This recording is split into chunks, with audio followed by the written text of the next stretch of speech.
पहली बात। और दूसरी बात, यहाँ पे मैम हमारी जो थी वो यहाँ पे बड़ा यहाँ पे बात कर रही थी। मैं कह रहा हूँ अगर किसी भी परिवार के साथ, अगर किसी भी शख्स के साथ गलत होता है, अपराध होता है, वो गलत बात है, उसकी मैं यहाँ पे निंदा करता हूँ।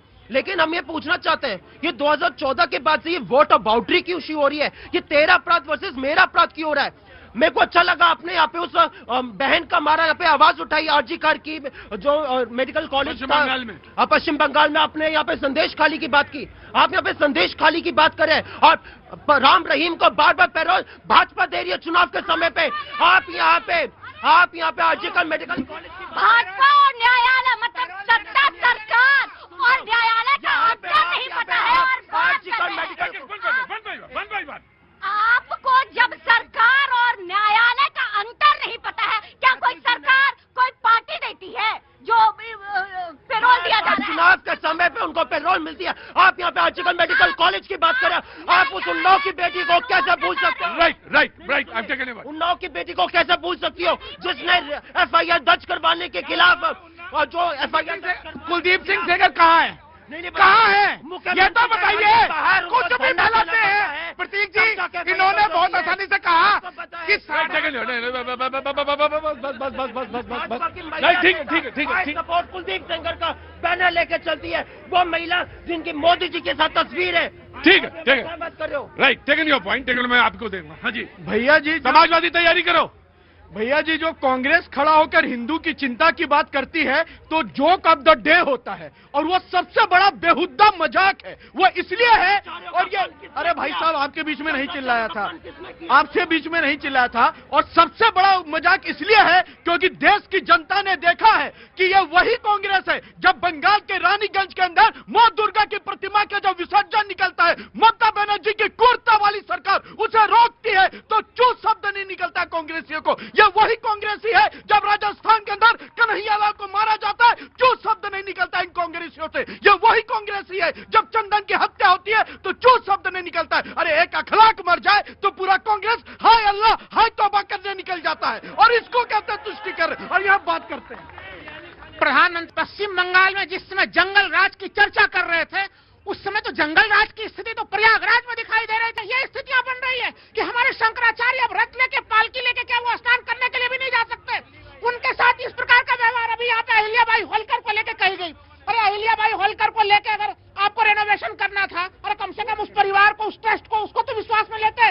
वो लोग भी बनारस में पहुंचे, उन्होंने भी आपत्तियां प्रकट की। तो यहाँ पे सनातन पे जो लोग जोर जोर से आवाज लगा रहे हैं, उसकी सच्चाई अभी बनारस में खुलते हुए दिख रही है और प्रयागराज में खुलते हुए। भैया जी, अहिल्याबाई होलकर जी को लेकर मैं आपको स्पष्ट बताता हूं, किसी पार्टी ने संगोष्ठी कराने का एक व्यापक देशव्यापक कार्यक्रम चलाया तो भारतीय जनता पार्टी ने चलाया था विगत कुछ महीने पहले। और इन कांग्रेसियों से, समाजवादियों से मैं पूछना चाहता हूं, आपको बहुत प्यारे अहिल्याबाई होलकर जी के, उनके द्वारा जो बलिदान किया गया उसका एक प्रतीक सोमनाथ है। उस पर जब मोदी जी जाते हैं डमरू बजा के भारत की संस्कृति का उत्थान करते हैं तो फड़फड़ाने आप लोगों का कलेजा क्यों नजर आता है। अहिल्याबाई होलकर की अगर आप इतिहास पढ़ेंगे, उनकी जीवनी पढ़ेंगे, तब समझ में आएगा कि देश का इतिहास सनातन संस्कृति है जिससे नफरत कांग्रेस करती है।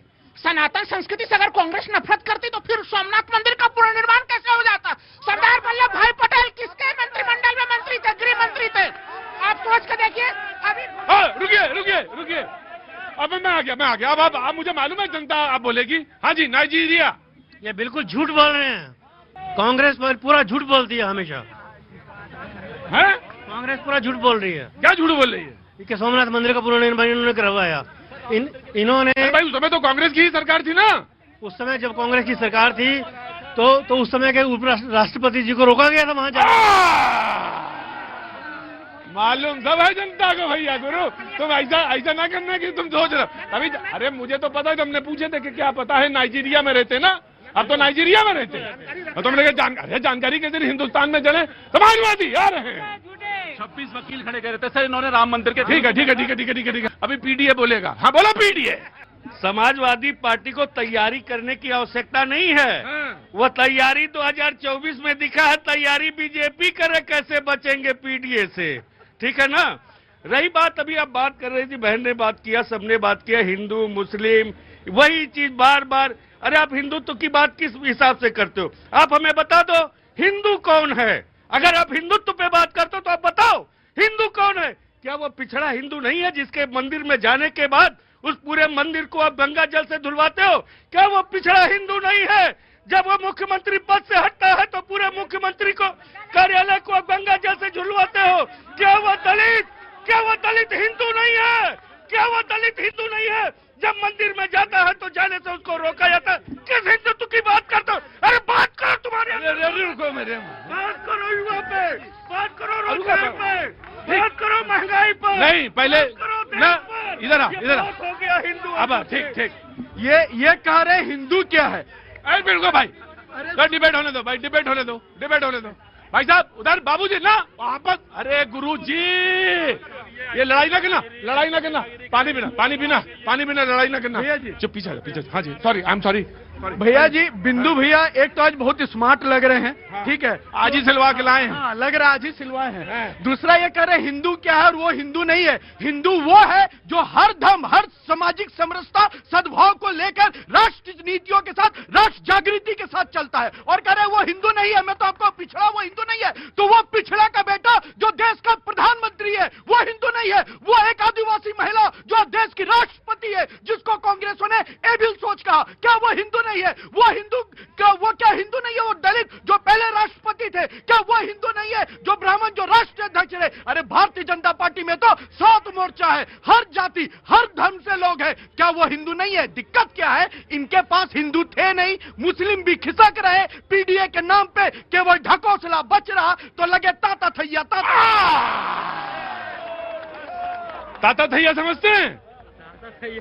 ताता थैया नहीं जानते? क्या नाम है आपका? गौतम। और अंदर आओगे तुम। ताता थैया बात होगी पहले ताता थैया समझाने दो। तुम्हें चुनाव की पड़ी है, सत्ता की पड़ी है, यहाँ ताता थैया। अरे रुको यार,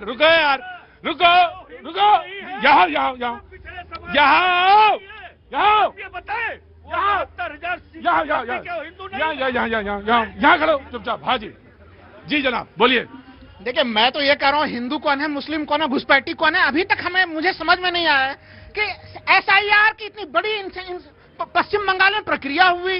लोग कह रहे थे कि एसआईआर से घुसपैठियां पकड़े जाएंगे। मुझे तब तक नहीं पता चला कि बिहार में एसआईआर संपन्न हुआ, कितने घुसपैठियां पकड़े गए, पश्चिम बंगाल में कितने पकड़े गए। मुर्शिदाबाद के बारे में नाम लेते थे डंके के चोट पे, मालना के बारे में नाम लेते थे आप लोग कि मुस्लिम बहुल क्षेत्र है, वहां भारी संख्या में घुसपैठी है। एसआईआर में 2%, 3%, 4% लोगों के नाम भी मात्र कट पाए उन क्षेत्रों में। राहुल लाल जी, आपको एक मैं वेल रिसर्चर के रूप में देखता हूं और आपकी कई रिसर्च को मैं सैल्यूट भी करता हूं, लेकिन यहां पे मिस कर गए साहब। चुनाव के बाद बिहार में 3 लाख, गौर कीजिएगा, ऑन रिकॉर्ड कह रहा हूं, 3 लाख अनआइडेंटिफाइड वोटर्स को नोटिस गया है। और यह तब गया है जब नाम कटे हैं।